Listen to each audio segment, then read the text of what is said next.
December 15th, 1944. Führer Headquarters, Bad Nauheim, Germany. The Reichswehrdienst weather officer presents his forecast to the assembled staff. Low cloud ceiling, 300 to 500 feet across the Ardennes Plateau. Ground fog in the valleys, expected to persist for 10 to 14 days. Allied aircraft will be grounded. Visibility in the forward areas will drop to under 100 meters after midnight. The men in the room have been waiting for this forecast since October. Hitler had originally wanted the Ardennes offensive to launch in November. His generals had argued for delay. Not for more tanks, not for more divisions, not for more fuel, for fog. The German Meteorological Service had identified the coming December weather window as the critical operational prerequisite. Field Marshal Gerd von Rundstedt, who had opposed the offensive from the beginning, nonetheless understood the logic and later stated it plainly in his post-war interrogations. Weather was a weapon the German army used with success. Hitler named the operation after the forecast that made it possible. Operation Herbstnebel, Autumn Mist. 200,000 men, 600 panzers. The last armored reserves of a nation fighting simultaneously on two fronts and losing both.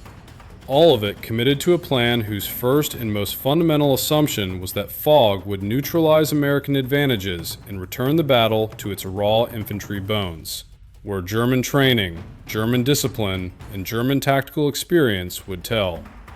The fog was a calculation, a precise, professionally developed military calculation based on years of direct observation of American combat performance.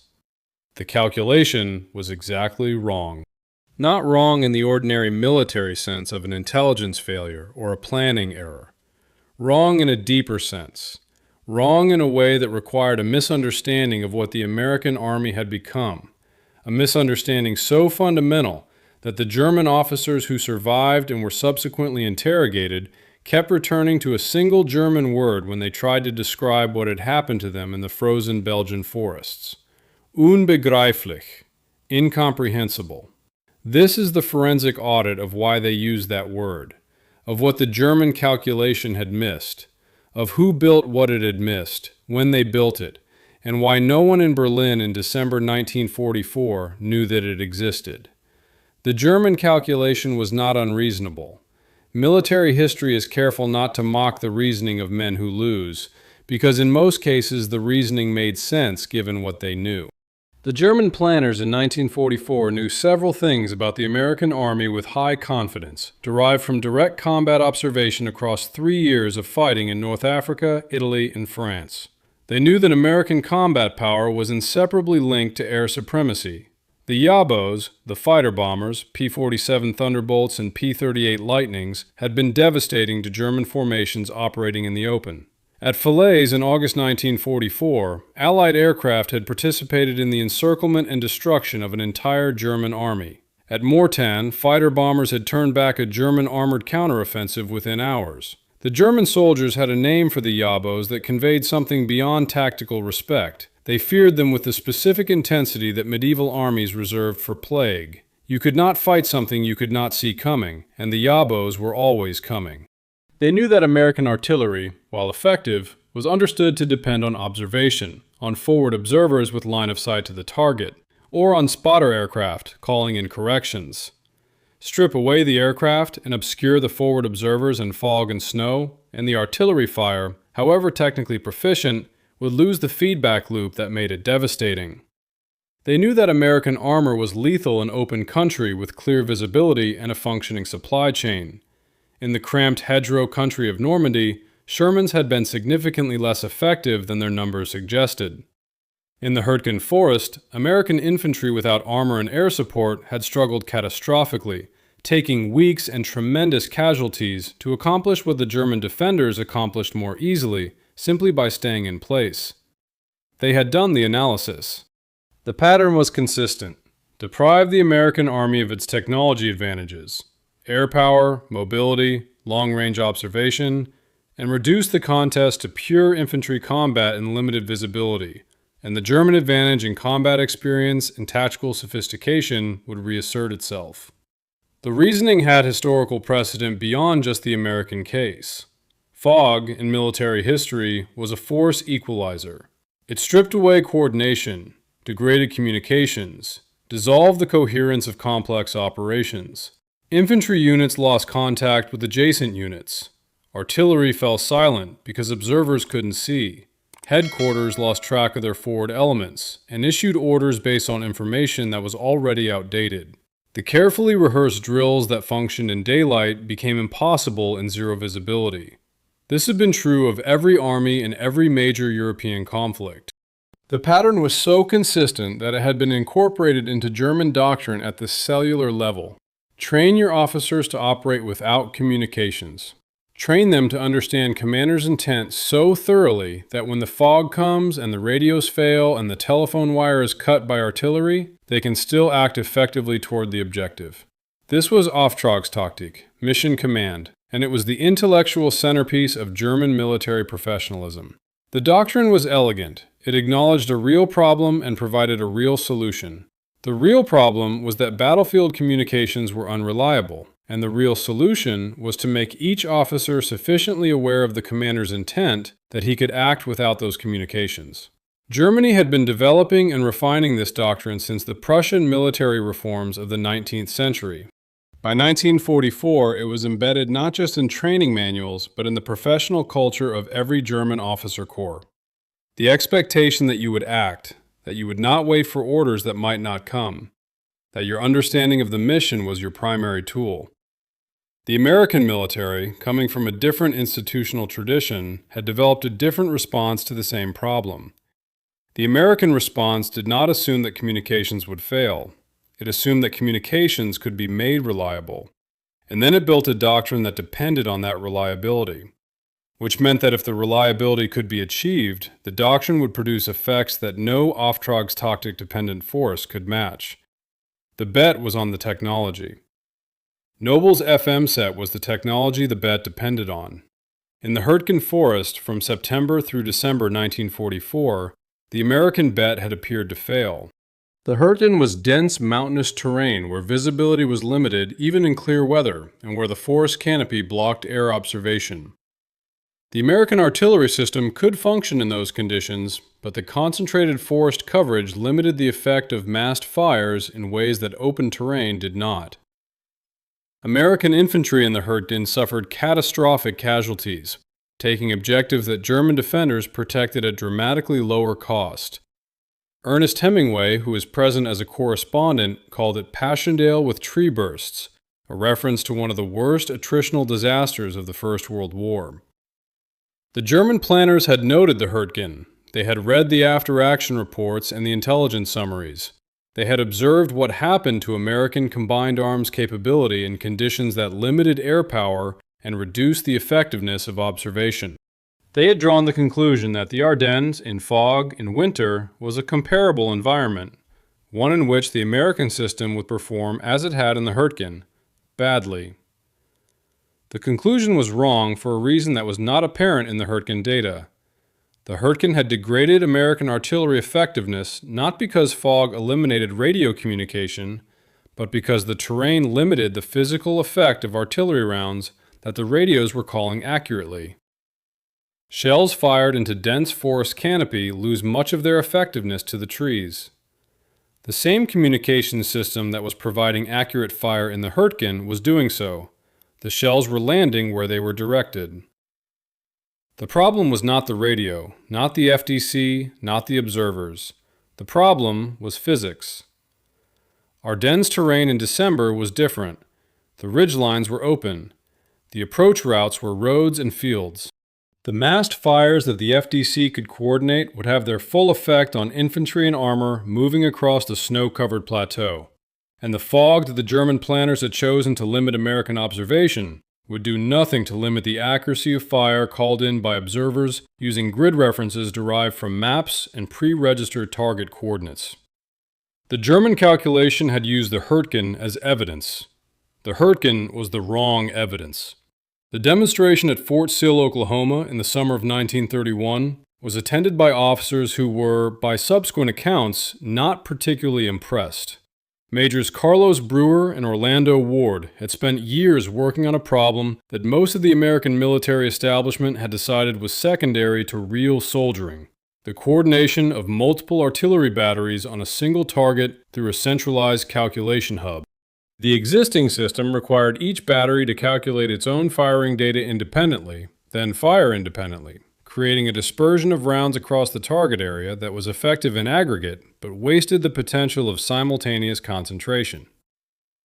What Brewer and Ward were proposing was a fire direction center, a mathematical coordination point positioned behind the batteries that could receive a single target report from a forward observer, compute the firing data for every battery simultaneously, and mass the fires of an entire artillery battalion or regiment onto a single grid reference within minutes.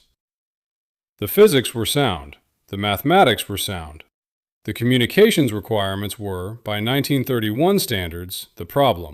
To make the system work, every battery and every forward observer had to be on a unified grid, the same coordinate system, the same reference frame, so that a grid reference called in by an observer 10 miles from the firing batteries meant exactly the same point in space to the observer, to the FDC, and to every gun crew doing the computation. This required survey work that the peacetime Army, operating on a budget that the Depression had reduced to near nothing, found difficult to justify. It required communications that the available equipment could not reliably maintain. The officers watching the demonstration at Fort Sill understood the theory. They went back to their assignments. Brewer and Ward continued working. Brewer died before the war. He never saw what the system did. Ward served through the war and was present for the campaign across France and Germany. His name does not appear in popular histories of the Battle of the Bulge. His name does not appear in any monument. The system he helped design was, in December 1944, the most important weapon system in the European theater. It is called the Time on Target, or TOT, fire mission. The FDC calculates not just where each battery must aim, but when each battery must fire so that the rounds from all of them arrive simultaneously. The target receives no warning. There is no gradual walking in of adjustment rounds that a trained observer can hear and take cover from. The full weight of the battalion's or regiment's fires arrives at the same moment, and then it stops, and then everything that was in the target area has either survived or not. In the American artillery system of December 1944, any forward observer with a radio could call a TOT mission on any target within range of any battery on the unified grid, regardless of what division that battery was assigned to. The observer did not need to know which guns would respond. He transmitted the grid reference and the request. The FDC handled the rest. The system's full capability, as Brewer and Ward had designed it, required one thing that had not existed in 1931 and that did not exist in fully workable form until 1943, a radio that worked reliably on a battlefield. The AM radio sets that American infantry units used in 1940 had a problem that was fundamental rather than fixable. Amplitude modulation radio signals are susceptible to amplitude noise, to the static, interference, and distortion generated by artillery firing, by tank engines, by the electromagnetic environment of a battlefield that has tens of thousands of pieces of electrical equipment generating interference simultaneously. In heavy combat, AM radio communication degraded from reliable voice to fragments to nothing. The signals intelligence that the FDC system required, clear, accurate, timely target reports from forward observers at the front, could not transit through the noise of an active battle with sufficient reliability to make the system perform as designed. Frequency modulation radio was different. FM, developed by Edwin Armstrong in the 1930s as a solution to static and civilian radio broadcasting, operated on a different principle. The information is encoded not in the amplitude of the signal, but in its frequency, and amplitude noise, the kind generated by artillery and engines, cannot directly disrupt a frequency-modulated signal the way it disrupts an amplitude-modulated one. The FM signal is resistant to the electromagnetic chaos of a battlefield in a way that AM simply is not. Daniel E. Noble, a Signal Corps engineer working with what would become Motorola, proposed applying FM to infantry field radios in 1940. The engineering problems were significant. FM equipment was larger and more complex than AM for comparable power output, and the frequency ranges required were considered near the edge of what portable equipment could achieve. Nobel's team spent 2 years solving those problems. By spring 1942, they had a working prototype, the SCR-300.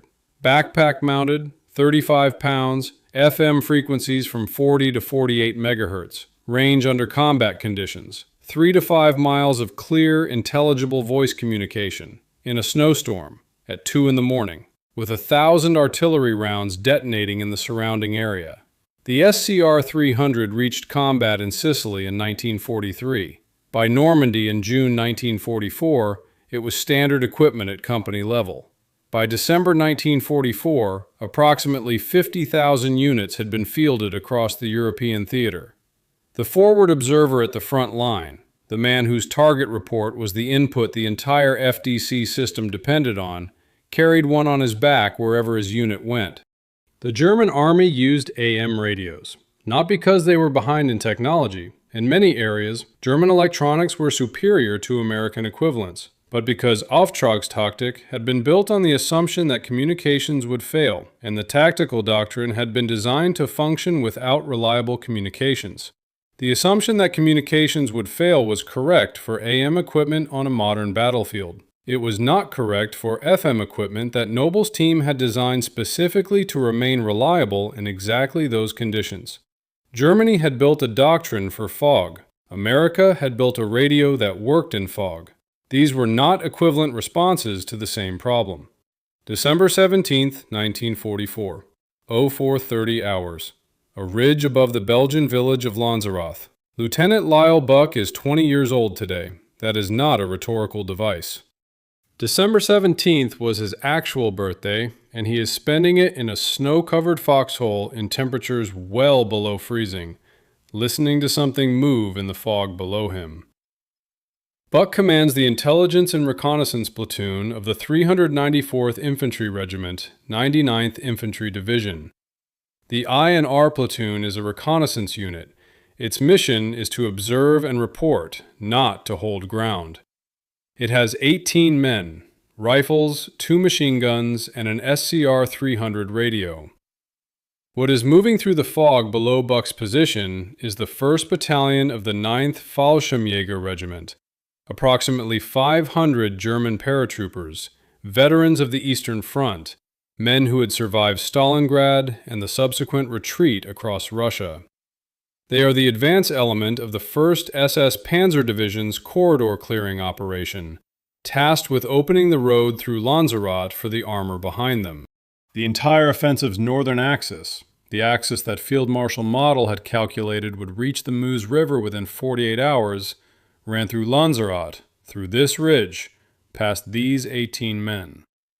Buck had spent the previous evening attempting to understand his situation. The larger American position to his right had been overrun in the opening hours of the German assault on December 16th. His left flank was open, no American units for several thousand yards. He had called his regimental headquarters and requested permission to withdraw and conduct a delaying action. The response came back on the SCR-300. Hold your ground. At first light on December 17th, through fog so thick he could barely see across the village below, Buck spotted the German column moving toward Lanzerath. He estimated 500 men. He had 18. His calculation was straightforward, and he made it without apparent hesitation. If the column passed through Lanzerath unopposed, the road opened. If he could force the Germans to slow down, to assess, to wait for artillery preparation before assaulting, every hour of delay was an hour for the American line to consolidate at Elsenborn Ridge to the north. He let the column come into the village. He waited until they were committed to the approach. Then he opened fire. The engagement that followed lasted approximately 10 hours.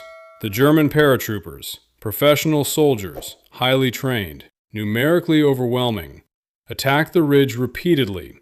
Buck's men cut them down. The German commander requested artillery preparation before the next assault, which meant reporting up the chain that the position was stronger than expected, which meant delay. The fog, which was supposed to favor the attacker, instead prevented the Germans from assessing the actual size of the position they were attacking.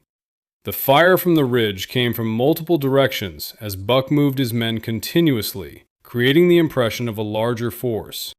Attached to Buck's platoon were 4 forward artillery observers, artillerists carrying SCR-300 sets, trained to call fire missions, technically part of the reconnaissance element, but available as an additional communications link to the batteries behind the American line.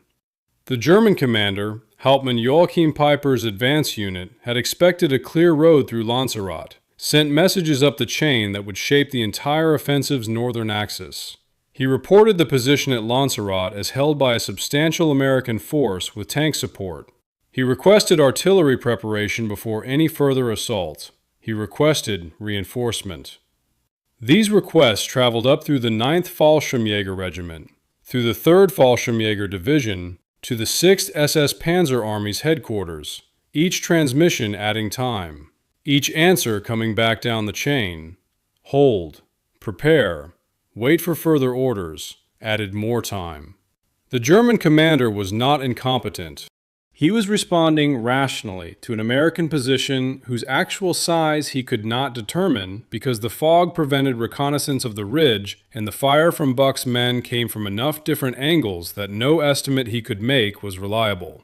He had no way of knowing that the fire was coming from 18 men. By dusk on December 17th, 14 of Buck's 18 men were wounded. Several were serious. The platoon was nearly out of ammunition. The Germans had finally found routes around both flanks and were closing from 3 sides. Buck ordered surrender. As the men were being taken prisoner, a German officer approached Buck and asked, through a translator, how many men had been holding the ridge.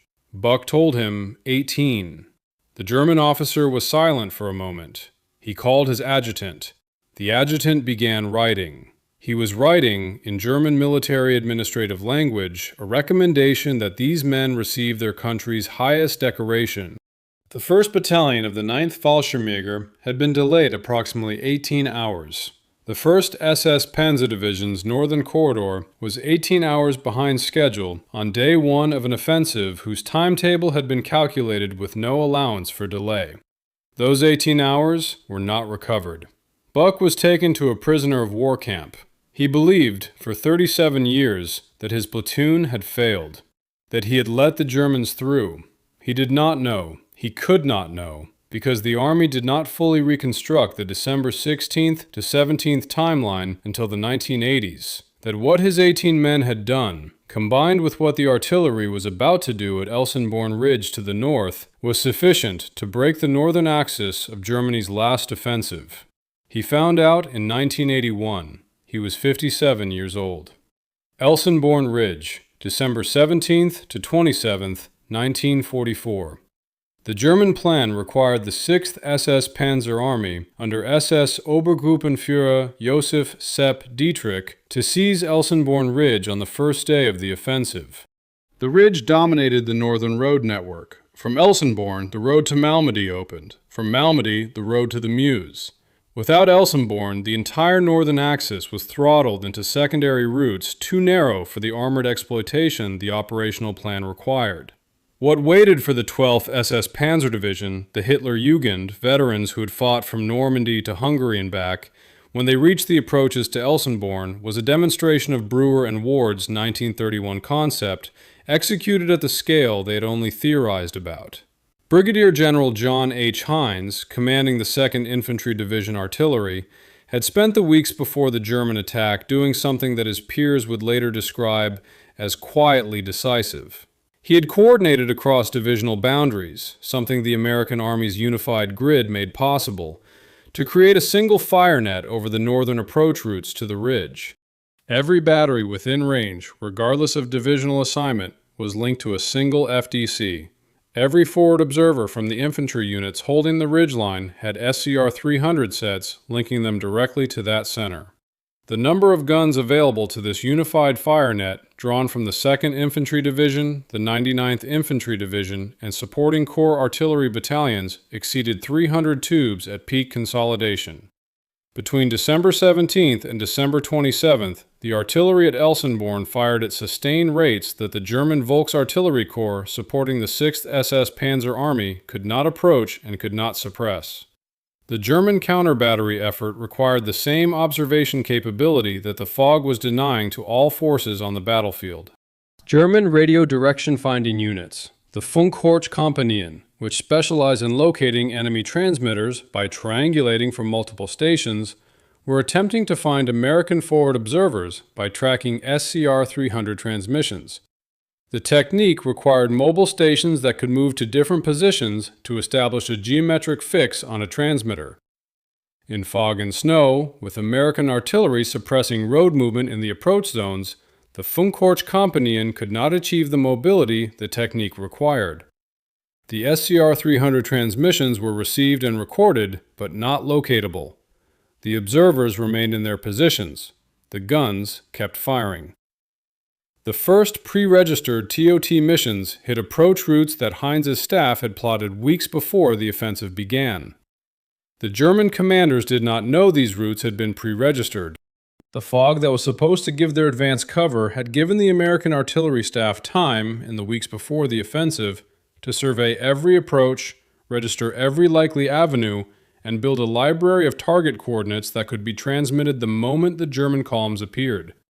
Sergeant Clarence Stober of the 99th Infantry Division described it in a letter found in his family's papers decades after the war. The artillery was like nothing I had ever heard before. It was not the sound of guns firing, it was the sound of the air itself breaking open, and then silence, and then the screaming started, and then nothing. The 277th Volksgrenadier Division advanced on the left flank and briefly entered the twin villages of Rocherath-Krinkert. German tanks moved through the village streets. American bazooka teams hunted them in the fog, emptying fuel cans over slow-moving panthers and lighting them when rockets were exhausted.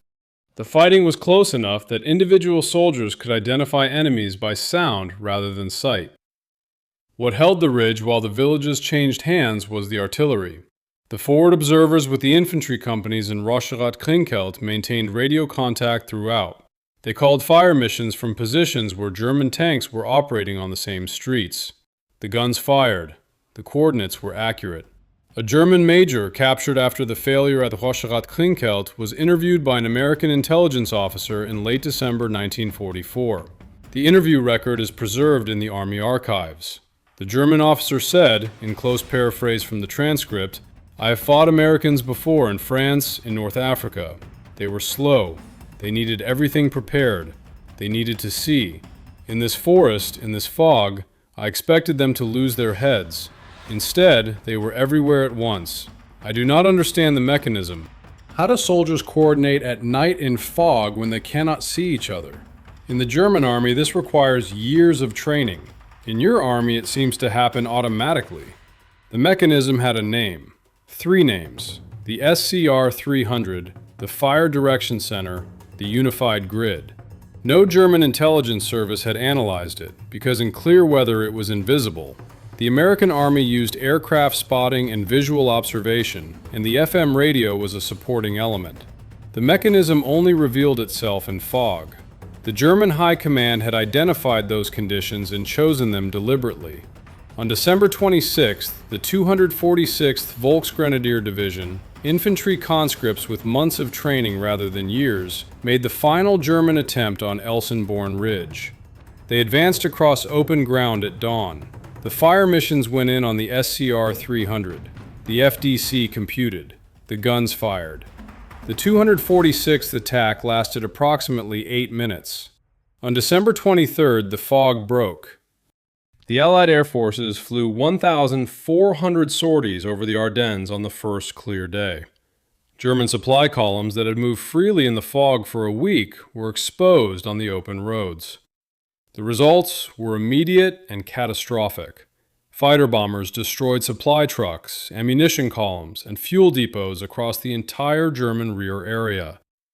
By December 25th, the 1st SS Panzer Division's armored spearhead at Celles, within 4 miles of the Meuse River, ran out of fuel. The vehicles were abandoned where they stopped.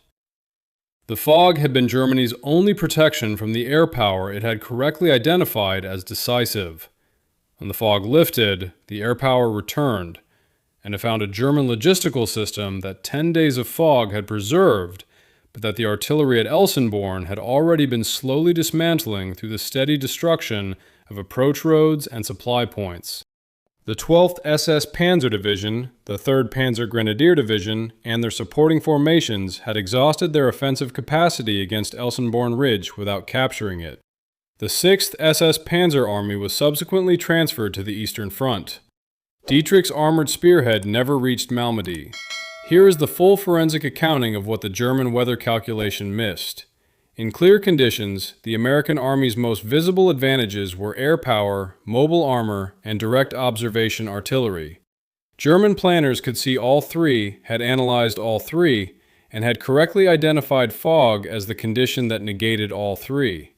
What they could not see, what was invisible precisely because it was redundant in clear conditions where better options existed, was the fourth capability that operated most effectively when everything else was gone. Clear conditions. American artillery observes with aircraft and forward observers with direct line of sight. The FDC coordinates, but the primary information feed is visual. Fog. No aircraft. Forward observers cannot see. The entire visual information feed disappears. What remains is the SCR-300 and the mathematics. The observer transmits a grid reference derived from his map, from sound, from prisoner intelligence, from the pre-registered coordinates his headquarters established weeks earlier. The FDC computes. The guns fire. The rounds arrive at coordinates where German soldiers are moving simultaneously without warning. In clear conditions, this capability is supplementary. In fog, it is the only capability that functions, and it functions better in fog than in clear conditions because the German soldiers cannot see the observers, cannot locate them, cannot suppress them, cannot silence the radios. The fog that Germany chose as the condition where its advantages would dominate was the condition where American artillery was most lethal and least stoppable.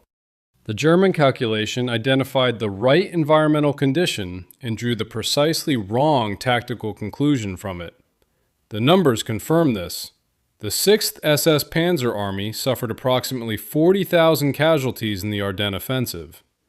The 1st SS Panzer Division, which had been stopped partly by 18 men at Lanzerath on its first day, was effectively destroyed as an offensive formation.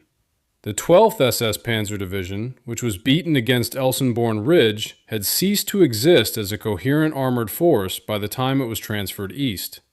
German tank, artillery, and aircraft losses in the Bulge were irreplaceable by early 1945. Total German casualties across the offensive? Approximately 100,000 killed, wounded, captured, or missing. The last armored reserve of the Third Reich had been committed to a fog plan and destroyed by an artillery system that fog could not reach.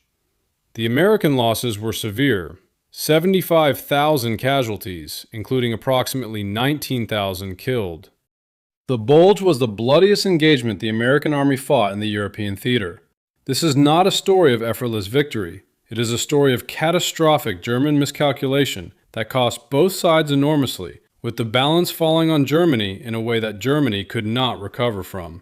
The men responsible for the system that made this outcome possible do not appear in popular histories of the Battle of the Bulge. Before that accounting is made, the system's own near failure deserves its place in the record, because the FDC concept that Brewer and Ward had demonstrated in 1931 was not automatically trusted or implemented. It was nearly abandoned. February 14, 1943, Casserine Pass, Tunisia. The German Afrika Corps strikes the American Second Corps and drives it back across terrain it had spent weeks acquiring. 183 American tanks are destroyed. More than 6,000 casualties, the worst American defeat of the European theater. The artillery that was supposed to be the FDC system's product performed poorly at Casserine. The reasons were multiple and interconnected. Communications discipline was inadequate. The unified grid had not been established across all units. Forward observers were not properly positioned, and the FM radio sets, in short supply in early 1943, had not reached all forward units. The FDC system that functioned impressively in controlled exercises at Fort Sill functioned erratically in the chaotic environment of combat in unfamiliar terrain against an experienced enemy. The after-action analyses were not gentle. Army observers concluded that American artillery coordination had been insufficient, that the fire direction system had not delivered the coordinated fire that its theory promised, and that the reliance on radio communications that were improperly trained and inadequately equipped had produced a performance gap between concept and reality. Some officers argued that the pre-war skepticism about the FDC system had been vindicated, that the communications requirements were too demanding for battlefield conditions, that the system was theoretical, and that artillery, in practice, functioned adequately on the older battery-by-battery basis. The system survived Casserine because a small number of senior artillery officers understood why it had failed, and concluded that the failure was of implementation rather than principle. The FM sets were in short supply. The grid had not been unified. The observers had not been trained to the standard that the system required. These were correctable problems. The solution was not to abandon the concept, but to enforce the implementation at a standard that peacetime budget constraints and pre-war indifference had never required. By Sicily in July 1943, the corrections had begun. By Italy in September and October, the unified grid was being maintained. By Normandy in June 1944, the SCR-300 was standard equipment at company level, and every forward observer had been trained to the procedure that the FDC required. The 6 months of training and standardization between Casserine and Normandy were the period in which the theoretical concept became a functional weapon. The Battle of the Bulge, 18 months after Casserine, was the first time the system operated at the scale and under the conditions it had been designed for. Fog, limited visibility, communications under pressure, observers calling fire on targets they could not see. These were not degraded conditions for a system that had been perfected in Italy and France. They were the conditions the system was designed to dominate. The German planners who analyzed Casserine and saw confirmation for their assessment of American artillery limitations were reading a document that described the system before it was complete. By December 1944, what they had read about no longer existed. Carlos Brewer, who co-developed the Fire Direction Center concept at Fort Sill in 1931, died before the war. There is no monument to him in Belgium or Oklahoma or anywhere else. His name does not appear in any account of the Ardennes fighting. Orlando Ward served through the war, survived, and spent his post-war career in military history research, writing about others' actions rather than his own. He saw what the FDC system did at Elsenborn and at dozens of other engagements, and he knew what he was seeing, and he went home and wrote about other men's contributions. Daniel Noble, whose FM design made the system operationally viable, went on to executive positions at Motorola. He is remembered, when he is remembered at all, primarily in the history of commercial telecommunications. The forward observers who carried SCR-300 sets into Rocherath-Krinkeld and Lanzerath and the foxholes above Elsenborn are remembered, if at all, in unit histories and in the specific memories of men who served alongside them. They do what the system required. They carried the equipment forward. They called the coordinates. They maintained communication in conditions the system had been designed for. And then they went home. Lyle Buck received the Distinguished Service Cross in 1981 at age 57, when researchers finally reconstructed the December 16th timeline and understood what the I&R platoon of the 394th Infantry had done at Lanzerath. He had spent 37 years believing the day was a failure. Every man in his platoon was Bedickley. 4 Distinguished Service Congresses, 5 Silver Stars, 9 Bronze Stars with Valor Device. Among the most decorated platoons in the history of the Second World War. A German officer had written the recommendation in a Belgian village on December 17, 1944. That officer had asked Buck how many men were holding the ridge. When Buck told him, 18, the German was silent, and then he called his adjutant, and the adjutant began to write. The German officer had spent years learning to recognize military professionalism. He recognized it in the work of 18 American soldiers who had held a ridge for 10 hours in fog with an FM radio. He did not know the FM radio. He did not know the Fire Direction Center or the Unified Grid or the Fort Sill concept or the work of Brewer and Ward. He knew only that something had stopped his battalion that should not have been able to stop it, and that the men responsible deserved formal recognition. He was identifying the output of a system he could not see. This is the most precise description of what the system was designed to produce, an effect that the enemy could recognize and could not explain. The verdict on the German fog plan can now be stated precisely. Germany built its final offensive on the premise that fog degrades all armies equally, and that when technology advantages disappear in zero visibility, the army with superior training and combat experience will dominate. This premise was historically correct for every previous army that had entered fog. America had built an army that was an exception to the historical rule. The exception had been under construction since 1931, in near obscurity, on a budget that the Depression made minimal and that the peacetime military establishment considered insufficient justification for the project. It had been completed in 1942 in a Motorola laboratory by an engineer solving a radiophysics problem that the Army had decided was secondary to tactical preparation. It had been fielded in 1943 and stress-tested in Sicily and Italy and France. By December 1944, it was present in every American battalion in the European theater, carried in the hands of men who used it without knowing its history, who called fire missions without knowing who had designed the system they were using, who maintained radio contact in fog without knowing that the fog they were fighting in was the environment the system had been designed for. Germany needed fog. America had built a weapon that worked in fog. Von Hunstedt called weather a weapon the German army used with success. He said this after the war, because even in retrospect, he did not fully understand what had happened. He understood that the weather had not delivered what the calculation promised. He did not understand why. The why was in Fort Sill in 1931. The why was in Nobel's FM circuits in 1942. The why was in 18 months of training between Casserine and Normandy, enforced by artillery officers who understood that the concept required the implementation. The system that Germany's fog plan was designed to destroy was invisible in clear weather and became the dominant weapon in fog. The final numbers are these.